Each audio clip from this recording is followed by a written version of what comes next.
Travis Hunter's mom gears up for draft glory while 32 NFL franchises struggle with his dual identity, lights, camera, Travis Hunter.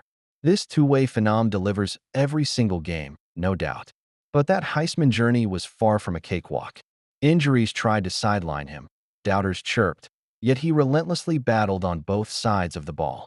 Now that he's turning pro, the burning question is this: will Hunter be a WR or CB? The once undisputed face of the Colorado Buffs is facing a fascinating identity crisis of his own. The only best part? NFL scouts are already calling him a top 5 lock for the 2025 draft. No magic tricks here, just pure grit and talent. Now, just like Shadur Sanders, even Travis Hunter's pro day turned many heads. With 32 franchises eyeing him, it was nothing less than a star-studded night. But here's the kicker. Hunter, who's aiming for both cornerback and receiver, surprisingly skipped cornerback drills. However, his route running and receptions, from Sanders, were good. Perhaps he was simply supporting his quarterback, or maybe he was sending a message. And guess who's the first one out there hyping Hunter? It's Travis Hunter's mother, who took to Instagram with the kind of energy only a proud mom can bring. Ferrante Edmonds, who was right there hyping her son during his Heisman journey, is now bringing that same energy to the NFL draft. Having already shared hype videos and posts, she recently posted a clip expressing her excitement for draft day. "The game was amazing. We are doing a countdown to the draft," she exclaimed, inviting her social media family to chime in on who all would be present on draft day. And no wonder Hunter's skills caught the eyes of many NFL teams. Even the Titans, holding that coveted number 1 pick, had their GM, Mike Borgonzi, chime in. "Travis, everything you see on film, he is one of the twitchiest athletes I've ever seen. He's impressive." Beyond the Titans, the Browns are also showing interest in Travis Hunter, though their intentions remain uncertain. Yahoo Fantasy analysts Matt Harmon and Charles McDonald see immense potential in Hunter, but are concerned about how a potential selection by Cleveland at the number 2 pick could impact his career. McDonald raises a crucial question. What is Hunter changing about this situation that they have going on there? He candidly adds, "I hope they pass, just for all of us, because, that would suck so much if he ended up in Cleveland." The core of their worry isn't Hunter's exceptional talent, but rather the current quarterback situation in Cleveland. The Browns' quarterback lineup, Kenny Pickett, Joe Flacco, and the recovering Deshaun Watson, raises concerns about the environment Hunter would be entering. From a fantasy perspective, Hunter's landing spot could become a high-volume target situation.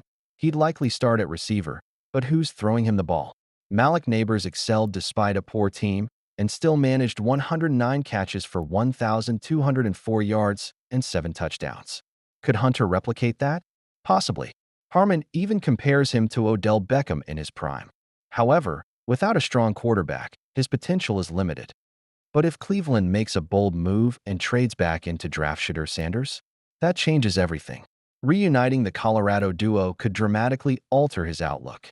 Then there's another concern waiting on the sidelines for him: his two-way skills. And after his pro day act of playing just as a receiver, the concerns are rising even more. Even Hunter knows it. "They want to see how much I can handle, and it's up to me at this point." That's really not good news for him. Is Travis Hunter's two-way skill in jeopardy? In the pro league, Travis Hunter's arrival is a bold statement. "I'll do both." While others dedicate careers to single positions, Hunter's rewriting the playbook. "Both. Just like you saw me play in college," he told SiriusXM NFL Radio. And let's not forget his 688 defensive and 672 offensive snaps last season backed it up real well.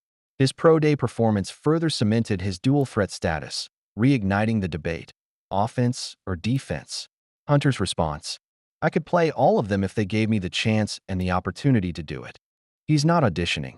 He's declaring his intent. The question remains, will NFL teams utilize his unique two-way skills? ESPN's Field Yates echoes this concern. "One of the biggest talking points right now is how the team drafting Travis Hunter will utilize him. Full-time receiver and occasional corner? The inverse?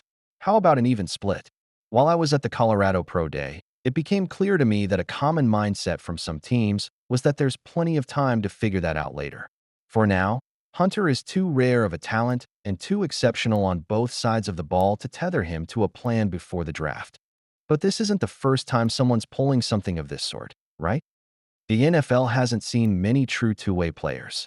Five-star Felix Ojo drops massive future announcement after dealing heavy blow to Marcus Freeman and Steve Sarkisian. Felix Ojo isn't just another name on the college football recruiting boards. He's the kind of player who generates buzz even before stepping onto a college field. With fans, media, and coaches closely watching the Lake Ridge High School prospect, he's made a major announcement that's sending ripples through the recruitment landscape. Intrigued? You should be, because what's unfolding could very well shake up the strategies of several major coaching staffs. USC Trojans Lincoln Riley evaluates Big Ten Conference football Ojo, standing tall at 6 feet 7 inches and weighing in at 274 pounds, has been a prime target for Ohio State. And now, the five-star OT has signaled a major shift, scheduling an official visit to Columbus on May 30th, following his visit there between April 10th and 11th. This move, revealed through his recent social media posts, has certainly raised eyebrows. Well, it all comes down to the family vibes and home vibes. What excites me about the Buckeyes is the opportunity to play early and the family atmosphere of the program. I've seen the campus facilities and pretty much everything Columbus has to offer. They compare pretty high, and I feel I would fit in well with the team and coaches. I will say the family atmosphere and how they really see the players as family is what makes the place special. Ojo stated he holds offers from an impressive list of schools, including Florida State, Alabama, Texas, Michigan, Oklahoma, Oregon, Texas A&M, USC, Notre Dame, Georgia, Penn State, Auburn, Tennessee, Nebraska, and Duke. However, he seems to be leaning towards Ohio State, feeling like a high priority for them. Who wouldn't want to join a national championship caliber team? But the feeling seems to be mutual. Even a couple of months back, Ojo hinted in an On3 interview at the interest he was getting from Day and the Buckeyes. What stands out about Ohio State is the culture and how much of a priority I am for them. Especially when Coach Justin Fry left, the whole offensive staff called me that morning, letting me know that they're going to find someone new quickly and that I'm still a top priority, Felix Ojo said. Ryan Day and his staff have a strong track record of recruiting top-tier offensive linemen in recent years, and Ojo has the potential to be their next elite offensive tackle.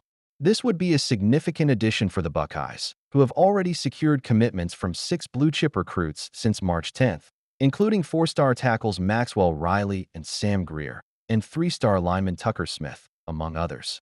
The potential arrival of Ojo, the number 2 offensive tackle and number 7 overall player in the 2026 class, could solidify their roster as a true powerhouse.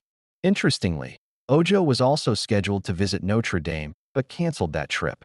What prompted this shift towards the Buckeyes? A sudden change of plans, a canceled visit, and 2 major programs left wondering what went wrong. The battle for Felix Ojo. Being a Texas native, many considered Ojo to be leaning toward the Longhorns. However, the momentum now seems to be with the Scarlet and Gray. Beyond the family-like atmosphere and campus facilities at Ohio State, the commitment of Tyler Bowen, the new offensive line coach for the Buckeyes, appears to have been a key factor in Ojo's change of heart. Since day one when Bowen got there, I felt like a priority. Now that one sounds like trouble for Sark and company, the Texas Longhorns have been actively trying to secure this blue-chip recruit. The On3 prediction model even gave them a high 92% chance of landing Ojo. However, this is proving to be a challenging recruitment. Throughout the process, 2 schools, Notre Dame under Marcus Freeman and the Texas Longhorns led by Steve Sarkisian, had seemingly separated themselves from the other 49 schools that offered Ojo. Now, the race seems to be narrowing, with Texas taking a significant step forward. As for Notre Dame, Ojo has called off his visit. I will no longer be visiting Notre Dame on the 10th, Ojo announced, with the reason for this cancellation still unclear. This development certainly isn't positive news for Freeman and his program. That it seems Felix Ojo's recruitment journey has evolved beyond a simple decision. It's become a strategic battle between elite programs, where every move carries significant weight. The game plans for both Freeman and Sarkisian have become more complex. And for the Buckeyes, the momentum seems to be building with each passing day. One thing is certain. Whoever lands Ojo will be adding more than just impressive size and skill to their roster. So, whether you're a Longhorns, Buckeyes, or Irish fan, stay tuned.